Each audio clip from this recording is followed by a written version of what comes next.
I never thought I'd be writing one of these, but here I am. A few weeks ago, I found myself standing in the driveway of the house I paid for, the house my parents had insisted I buy for the family, telling my mom and dad that they had exactly 30 days to move out. My mom cried, my dad swore at me, and my younger siblings just stared like I was some kind of monster. And now, my entire family is blowing up my phone, calling me ungrateful, heartless, a bad son who forgot where he came from. But here's the thing, I didn't forget. I remember everything. Every single manipulation, every guilt trip, every dollar I shelled out while they lived like royalty and treated me like their personal ATM. Let me back up. I, 28M, grew up in a pretty dysfunctional household. My parents weren't abusive in the traditional sense, but they were incredibly irresponsible with money. They'd blow paychecks on vacations, gadgets, and treats while bills piled up. We got eviction notices more than once, and I learned very early on that I couldn't rely on them for stability. By the time I was in high school, I was working part-time jobs just to cover my own clothes and lunches because my parents always had an emergency that drained the family account. College? Forget it. I paid for it myself with scholarships, loans, and 3 jobs at once. Fast forward, I managed to land a solid job in tech. I'm not rich, but I make enough to live comfortably, save, and invest. When I bought my first condo, my parents acted like I had abandoned the family. Suddenly, I was the selfish son who didn't want to contribute. Then came the house. 2 years ago, my parents staged this huge family meeting. They said renting was throwing money away, and that it was time to have a real family home where everyone could live together. My younger siblings, 18F and 20M at the time, were still living with them, and apparently it was my responsibility to step up. The catch? Their credit was destroyed, and they couldn't get a mortgage. Mine, however, was excellent. They framed it as, you buy the house, we'll pay the mortgage, and it'll be a family investment. I was skeptical, but they piled on guilt. My mom said, do you want us to die renting forever? My dad said, what kind of son leaves his parents homeless? My siblings chimed in, it'll be great, we'll all help. Against my better judgment, I caved. I bought a decent 4-bedroom house in my name. The agreement was, they'd pay me rent each month to cover the mortgage, while I stayed in my condo. For the first 2 months, things seemed okay. Then the emergencies started again. My parents were short on cash. My dad needed new tools for work. My mom had to help a friend. And suddenly I was covering the mortgage myself on top of my condo. When I confronted them, they turned it around on me. You're making more money than us? What's the big deal? Family helps family. Stop acting like a landlord. You're our son. Meanwhile, they were posting pictures on Facebook of fancy dinners, weekend trips, and shopping sprees. I tried to set boundaries. I asked them to sign a written rental agreement. They laughed. I suggested they downsize. They said I was trying to tear the family apart. It all came to a head when I got a call from the bank about missed payments. My parents hadn't paid me for 5 straight months. I was draining my savings to keep the mortgage afloat while they lived in my house rent-free. The breaking point? I went over there unannounced and found out they had turned my room, the one I thought I might use someday, into a walk-in closet. Not for clothes they needed, but for luxury items they'd been buying with their limited income. Handbags, shoes, electronics. Thousands of dollars of stuff. That was the day I snapped. I told them they had 30 days to move out or I'd start eviction proceedings. My dad screamed that I was betraying my blood. My mom sobbed like I had killed someone. My siblings called me toxic. Now, my relatives are saying I went too far. That a house isn't just a house. It's family. But I can't shake the question in my head. Am I really the asshole for kicking my own parents out of the house they forced me to buy? The night I told my parents they had 30 days, I barely slept. I kept replaying my dad's face in my head. Red, shaking, spit flying as he yelled, "You ungrateful brat. After everything we've done for you." Funny thing is, I couldn't think of what everything was. Sure, they kept me alive. But the moment I could work, I was expected to pay my own way. When I brought that up once, my mom said, "That's just what good kids do." The next morning, My phone blew up with texts from relatives. Word had spread like wildfire. My aunt texted, "How could you do this to your mother? She's heartbroken." My uncle left me a voicemail basically saying I'd regret this when my parents are gone someday. My cousins jumped in too, most of whom I haven't spoken to in years, telling me I was cruel. But not one of them offered to take my parents in. Not one offered to help cover the mortgage. They were just outraged on Facebook, painting me as the villain. When I went to the house later that week to drop off the formal written notice, yeah, I had to get legal about it. Things got uglier. My dad wouldn't even open the door at first. When he finally did, he snatched the envelope out of my hand like I was serving him poison. My mom stood behind him, sobbing into a tissue. "You're destroying this family," she said, her voice shaking. "No," I told her. "You destroyed it the moment you stopped paying and expected me to just carry everything." My siblings got involved too. My brother, 20M, sent me this long rant over text about how he's still in college, he needs stability, and I'm ripping the rug out from under him. My sister, 18F, posted some cryptic story on Instagram like, "Imagine choosing money over your own blood." But here's what no one's talking about. The money isn't just money. It's my entire future. Between the mortgage on the house and my condo, I was burning through thousands each month just to keep things afloat. My savings? Nearly gone. My credit score? Starting to take a hit. I tried one more sit down with my parents. I asked them, "Why can't you just downsize? Find an apartment, something within your means. I'll even help you with the deposit." My dad slammed his fist on the table. "We deserve a house. We've worked our whole lives." My mom chimed in, "This is our home now. You can't just take it away." That's when it hit me. They never saw this as my house. Even though the deed, the mortgage, everything is in my name, they believed it belonged to them. Like I was just the middleman, their golden ticket. And to make things worse, they stopped even pretending to be cooperative. After I gave them notice, they stopped paying utilities too. Electricity, water, internet, all shifted to my name. I didn't realize until bills started piling up at my condo. And when I checked, sure enough, they had stopped paying altogether. So now not only was I covering the mortgage, but also the utilities for a house I wasn't even living in. At that point, I consulted a lawyer. He confirmed what I already feared.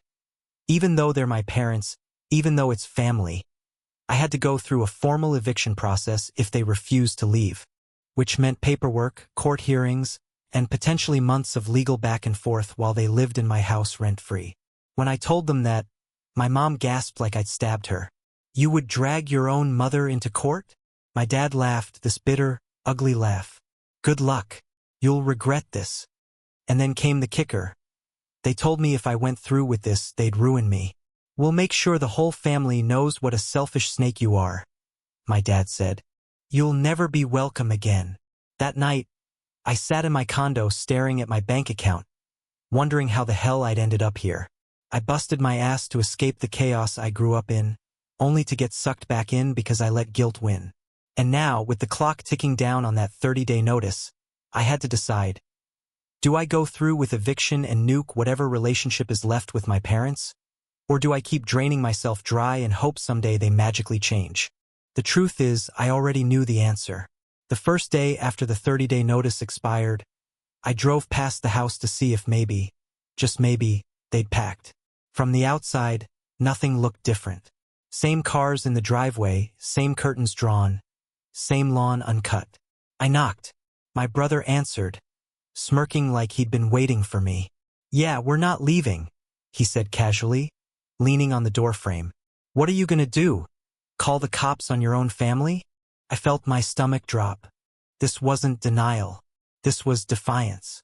So I filed the eviction paperwork. Walking into that courthouse was surreal. I never thought I'd be dragging my own parents into court. The clerk didn't even blink. She just handed me forms like it was any other Tuesday. To her, it was business. To me, it was the official beginning of war. The moment they were served, my phone exploded again. My mom texted me paragraphs. "How could you do this? You're humiliating us in front of everyone. Your grandparents would be ashamed of you." This is not how a son treats his parents. My dad didn't text. Instead, he called, furious. His voice was like gravel as he spat. You think you can kick us out? We'll fight you tooth and nail. You don't know what family loyalty is. Then he hung up. From that moment, everything got worse. For starters, they weaponized the rest of the family against me. Suddenly, my aunts, uncles, and cousins, people I hadn't spoken to in years, were all in a group chat, telling me to drop it and be a real man by providing for my parents. My mom had apparently spun the story that I'd abandoned them without warning, leaving them homeless. Meanwhile, at the actual house, things turned toxic. They started ignoring maintenance.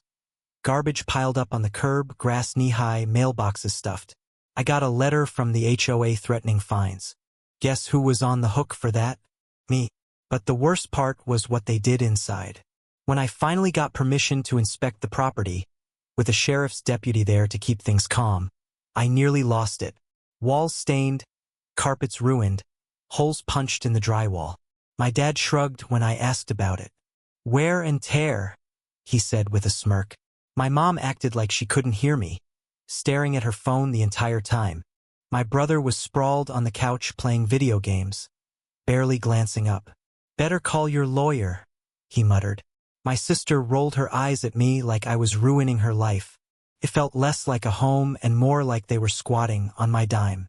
I left that day shaking, barely keeping it together until I got back to my car. Then I broke down. Not just because of the damage, not just because of the money, but because I realized something harsh. They weren't planning to leave. Not willingly. The court process dragged. They filed delay after delay, showing up to hearings claiming I was abandoning my duty as a son. At one point, my dad even tried to argue that I had gifted them the house when I bought it. My lawyer nearly laughed out loud at how absurd it was, but it still dragged things out for weeks. During that time, I learned things I wish I hadn't. One of my coworkers pulled me aside one day and asked if everything was okay. Confused, I said yeah. That's when he showed me a Facebook post from my mom. A long rant about her heartless son, who was throwing his parents on the street while he lived in luxury. The comments were brutal. People who didn't even know me were calling me selfish, greedy, cruel. I hadn't realized how far they were willing to go to protect their entitlement. It wasn't just about the house anymore. It was about control, about punishing me for daring to say no.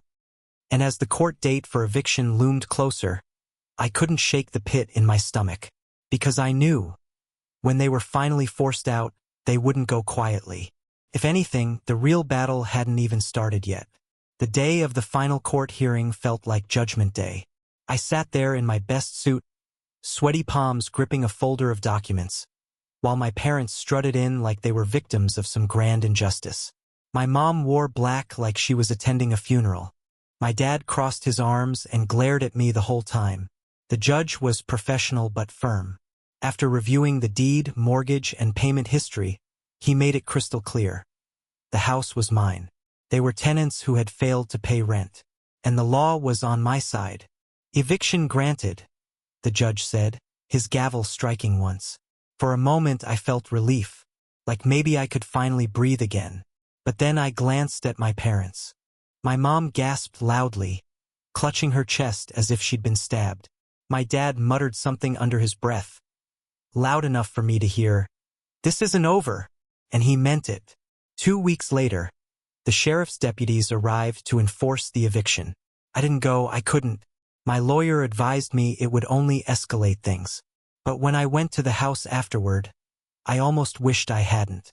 It looked like a war zone. Furniture was smashed, holes in doors, every cabinet left wide open, drawers emptied onto the floor. Graffiti scrawled across one of the walls, "Traitor's son." The carpet reeked of spilled alcohol.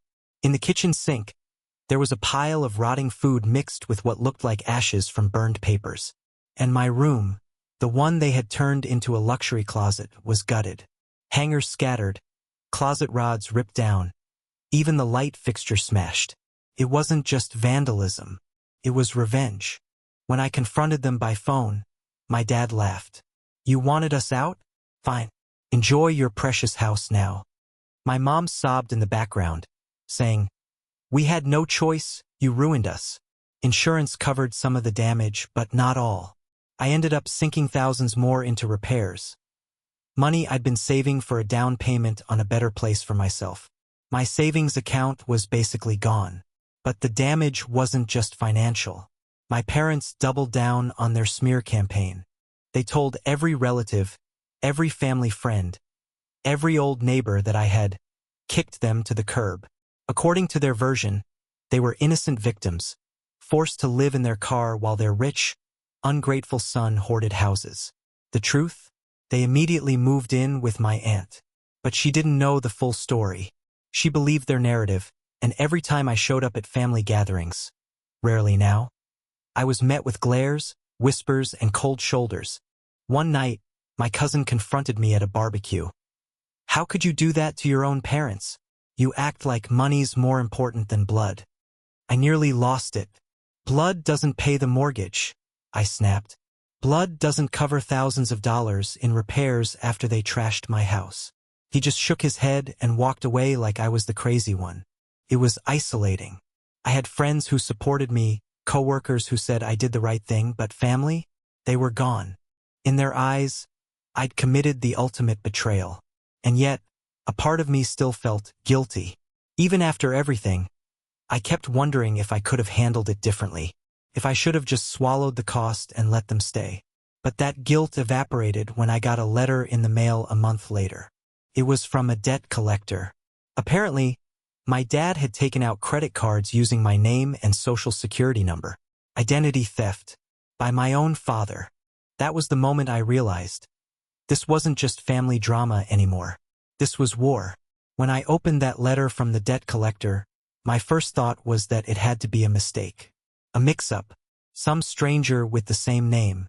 But then I saw it, my social security number, my exact birthday, my address, and a balance of nearly $14,000. I felt like the ground had opened beneath me. My stomach churned, and I had to sit down. My own father had used my identity to rack up thousands in charges. I called the number on the letter, and sure enough, they confirmed multiple accounts had been opened in my name over the past year. Fancy electronics, appliances, even travel expenses, all charged to me. I didn't want to believe it, but when I pulled my credit report, there it was in black and white. Multiple cards, maxed out, all linked back to the house. My house. I called my dad immediately. He answered on the third ring, sounding smug, like he'd been expecting me. "Yeah?" he said flatly. "You opened credit cards in my name?" My voice was shaking with rage. There was a pause. Then, unbelievably, he chuckled. "Oh, that. Don't be so dramatic. It's just a few cards. You make good money.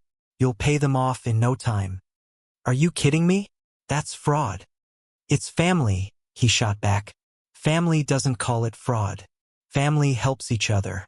You wouldn't even miss that money if you stopped living so selfishly." I couldn't even speak. My hands were trembling so hard I almost dropped the phone. And then he delivered the final blow. "If you call the cops, you'll regret it. You think the family hates you now? Wait until you try to put your own father in prison." I hung up before I did something I'd regret. That night, I sat in my condo surrounded by paperwork, debt notices, bank statements, credit reports. I could barely breathe. My entire financial future, the thing I'd worked so hard for, was being torched by the very people who raised me. The next morning, I went to the police station. Walking in felt surreal, like I was betraying some unspoken rule. Sons don't press charges on their fathers. But what was I supposed to do? Let him ruin my life? The officer who took my statement was sympathetic but blunt. "If you want this investigated, you'll need to press charges. Identity theft isn't a slap on the wrist." I left with a case number and a pit in my stomach. When word got back to my family, because of course my dad told them, I became public enemy number one. My mom called, screaming so loud I had to hold the phone away. "You're going to send your father to jail? Are you insane? Do you want to kill me with stress?" My brother texted, "You're dead to me." My sister posted on Instagram, "Some people are so blinded by greed they forget who gave them life." And my aunt, the one housing them, left me a voicemail that still rings in my ears. If you go through with this, don't ever come around here again. You're no longer family. It was like they all forgot or didn't care that my dad had stolen from me, that he'd trashed my house, that he'd left me drowning in debt. None of it mattered. The only crime in their eyes was me daring to fight back. That night, I stared at my reflection in the bathroom mirror and asked myself, am I really the villain here? But then I remembered the ruined house, the bills, the credit report, my dad's smug voice saying, you'll regret it. And I knew this wasn't just family drama anymore. This was survival. When the police opened the investigation, I thought maybe, just maybe, things would start to calm down. I was wrong. Within a week, my dad struck back. I came home from work one evening to find an envelope taped to my condo door. Inside was a formal notice. Someone had reported me to Child Protective Services for neglect and abuse. I don't even have kids. It was a false report, clearly designed to harass me. The caseworker who followed up rolled her eyes when I explained the situation, but she still had to file it officially. These things happen, she said gently, usually by angry relatives. I didn't need a detective to tell me who had done it. My dad wasn't just trying to ruin me financially anymore. He was trying to smear my name, ruin my career, and isolate me completely. And he wasn't acting alone. My mom kept up her campaign online. Every few days, she'd post another rant on Facebook about her cruel son who abandoned his family. Each post got dozens of comments from her friends and church members, all piling on, all calling me a disgrace. My siblings fueled it too. My sister uploaded a TikTok where she cried about being betrayed by blood, and it went semi-viral in our community. People from my high school, people I hadn't spoken to in a decade, were messaging me, asking if it was true. It felt like I was being tried in the court of public opinion, with no chance to defend myself. Meanwhile, the financial side was getting worse. The credit card companies kept calling. Even though I had filed police reports, the debt collectors didn't care, they wanted payment. My credit score tanked. My mortgage refinancing fell through. The condo I loved suddenly felt like a prison cell. I met with my lawyer again. We need to be prepared, he warned. If your father is bold enough to open accounts in your name, there may be more you don't know about. And he was right. When we dug deeper, we discovered that my dad had actually attempted to co-sign a car loan, again using my identity. Thankfully, that one hadn't gone through because of inconsistencies, but it proved how far he was willing to go. I felt sick. My own father was treating me like a disposable credit card. When I confronted him, he didn't deny it. You owe us, he snapped. You wouldn't even have the life you do if it weren't for us. This is just us getting back what's ours. What's yours? I shouted. You wrecked my house, you stole my identity, you've drained me dry. What more could you possibly want? He just sneered. Respect. And you'll never get anywhere in life until you learn what loyalty to family means. That night, I made the hardest decision of my life. I told the detective assigned to my case that I was willing to press full charges. Fraud, identity theft, whatever stuck. I could almost hear the sound of the last bridge burning as I signed the paperwork. And then, as if to twist the knife, my mom left me a voicemail the next day. Her voice was trembling, half sobbing, half seething. Congratulations. You've finally killed this family. I hope you're proud of yourself. When your father goes to prison, his blood will be on your hands.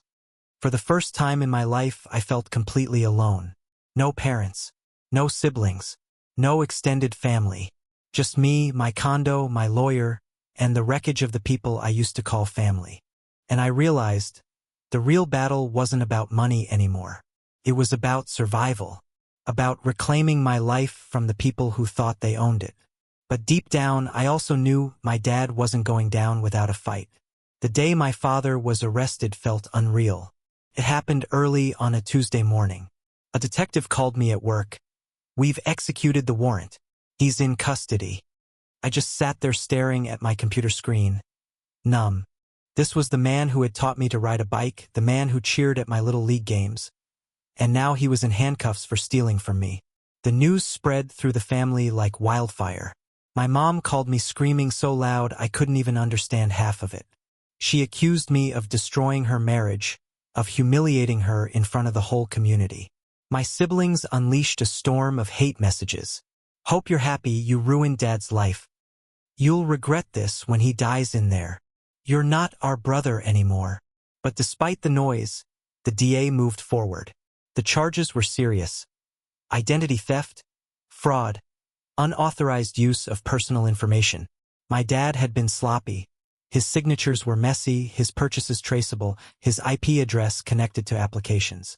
The evidence was airtight. Still, part of me hoped he'd take a plea deal. Maybe avoid prison, maybe just probation. But then his lawyer tried a different strategy.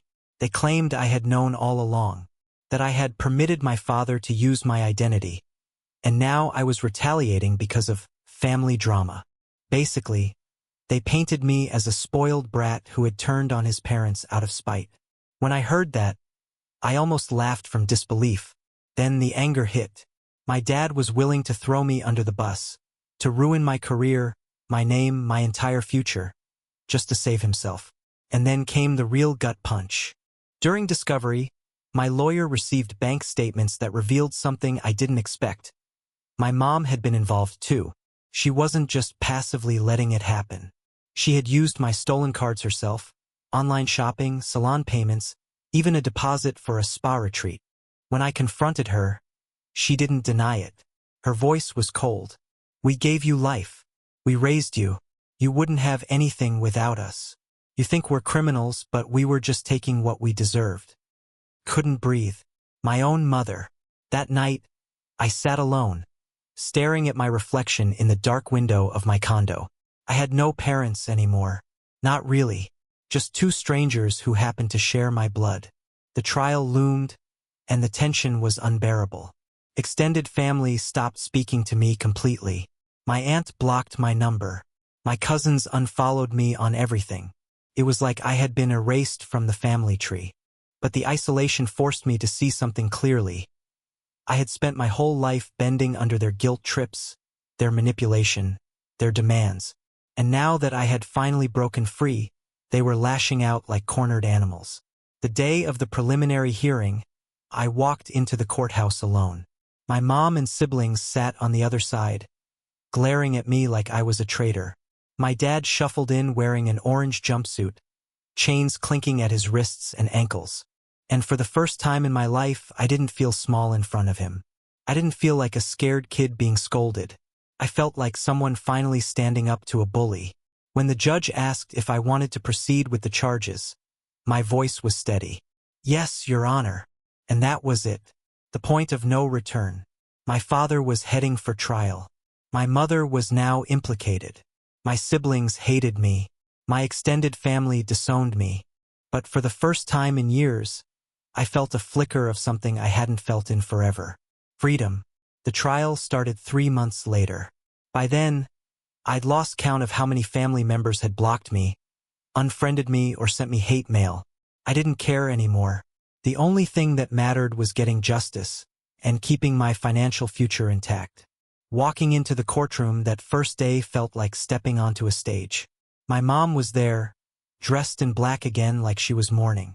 My siblings sat behind her, arms crossed, glaring at me as if I were a murderer. My dad shuffled in with his attorney, giving me a look that was equal parts rage and smug defiance. The prosecutor laid it out clearly. Multiple accounts opened in my name, forged signatures, purchases tied to IP addresses from my parents' house. Evidence so solid it was practically gift-wrapped. But then came the defense. My dad's lawyer painted me as an ungrateful son who had willingly let his father use his accounts as a family arrangement, only to turn vindictive when disagreements about money escalated. They even brought up the eviction, spinning it to make me look like a cold landlord who threw his parents into the street. It stung hard. But the real bombshell didn't drop until the second week of testimony. The prosecution called a financial investigator who had traced additional accounts, ones even I hadn't known about. Not only had my dad stolen my identity, but he had also tried to take out a second mortgage on the house I bought. The only reason it failed was because the bank flagged inconsistencies in the paperwork. When the investigator laid that out, my mom's face went pale. She glanced at my dad, and in that moment, I saw something crack. And then it happened. My mom asked to testify. Everyone shifted in their seats. Even the judge raised an eyebrow. On the stand, her voice trembled. She admitted under oath that she had known everything, that she had signed for some of the charges herself, that she had convinced my dad to borrow my name because it was only fair after all the sacrifices they had made raising me. But then she said something that stopped my heart. "We had no other choice," she whispered. "We were drowning in debt. Medical bills, loans, the house payments, we couldn't keep up. And we knew if we asked him directly, he'd say no." The courtroom went silent. My lawyer leaned toward me, whispering, "Don't react." But inside, I was screaming. Medical bills? Loans? They had never told me about any of that. They'd acted like they were fine, flaunting vacations and shopping sprees. Now suddenly they were victims of debt? After court recessed that day, I cornered my mom in the hallway. For the first time in months, she looked me in the eyes. "It wasn't just greed," she said softly. "It was survival. We were trying to keep everything from falling apart." I didn't believe her. Not entirely. But the words planted a seed of doubt. Had I been so focused on protecting myself that I missed the bigger picture? That night, I dug through old family documents I still had stored in boxes. And what I found shook me even more. My dad had been lying about more than just the credit cards. There were unpaid medical bills from years ago, loans taken out in my mom's name, notices from collection agencies that had been piling up for years. My parents weren't just reckless. They had been drowning in debt long before I bought the house. But instead of being honest with me, instead of asking for help, they had chosen to steal. And in that moment, I realized the awful truth. I wasn't just fighting for my financial survival. I was fighting against generations of denial, dysfunction, and toxic loyalty. The trial wasn't just about fraud anymore. It was about finally breaking the cycle. The courtroom was packed the day the verdict was read. Reporters had shown up after catching wind of a son suing parents for fraud case, and the air was thick with whispers and judgment.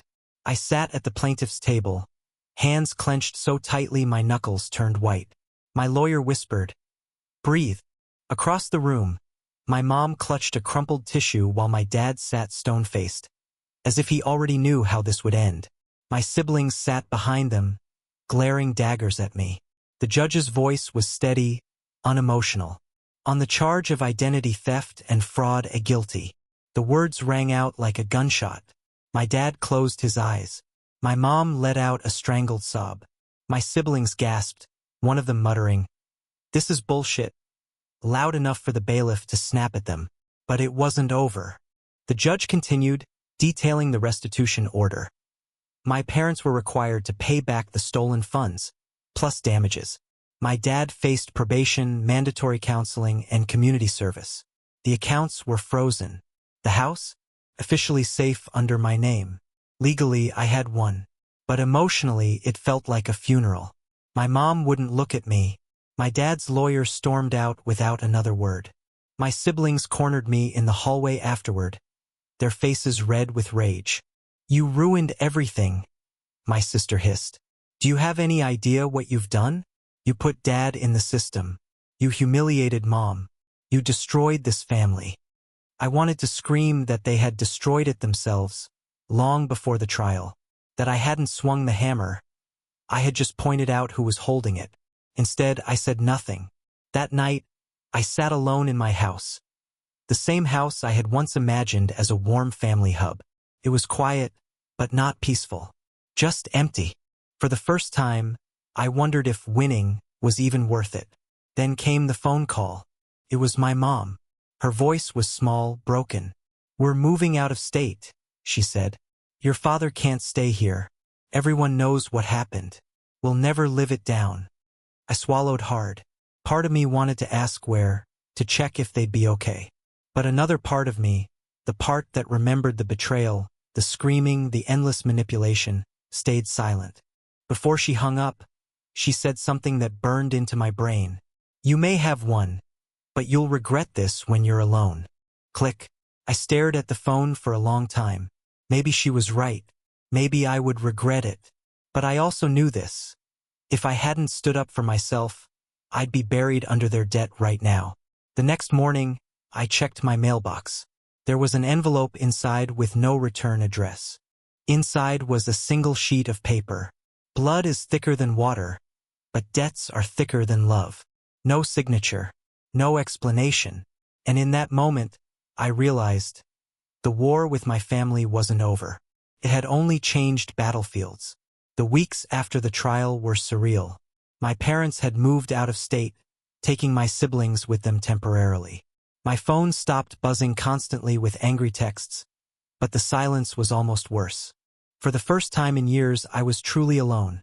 No calls from mom, no lectures from dad, no guilt trips disguised as advice. I spent the first few days just sitting in my living room, staring at the house I had fought so hard to protect. It was mine, legally, financially, but emotionally, it felt hollow. The walls were repaired, the furniture replaced, but the echoes of screaming, betrayal, and stolen trust lingered like ghosts. And then I got an email from my lawyer, a simple subject line, "Restitution payments begin." Reading it, I felt a strange mix of relief and bitterness. Legally, justice was served. Practically, it didn't undo the years of manipulation, theft, and emotional trauma. I knew a choice lay ahead. Try to reconcile with my family, cut ties forever, or find a middle ground that no one would expect.